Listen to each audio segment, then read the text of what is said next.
As the currency of business moves from hit the revenue number to return the right yield, the days of sales management success through sheer effort and with the help of a few performers is no longer sustainable nor profitable.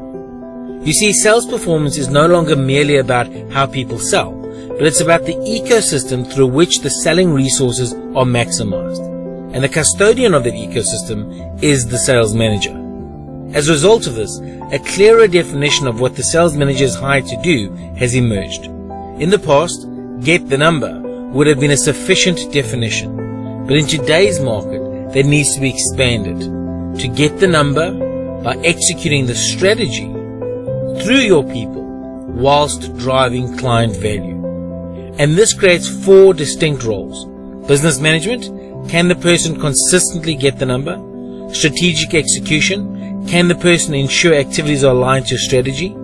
People enablement, can the person maximize the yield of their team? And client management, can the person close the gap between client expectations and the client experience? These create the 4 pillars of sales management excellence, against which we can assess for developmental requirements. There are, however, some distinctly different capability areas related to each of those roles. Let's call them lenses, if you will. And with those, the development assessment matrix was born. The first capability is around strategic thinking. Does the sales manager have the right level of critical thinking skills needed to succeed? We label this row Think. Secondly, we need to know if the sales manager is able to establish a cadence and discipline for effective planning. Plan. And then, what is a plan worth without the ability to execute? This is the Do row. Now, at that point, our experience reminded us that even in the presence of the ability to think, plan, and do, sales managers could fail if they don't have 2 additional capabilities. The first is leadership.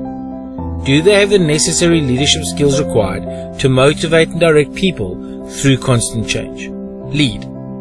And the final one often missed is the ability to cultivate a high-performing sales culture. Because according to London School of Business, culture has 8 times more impact on results than strategy. And there we have it.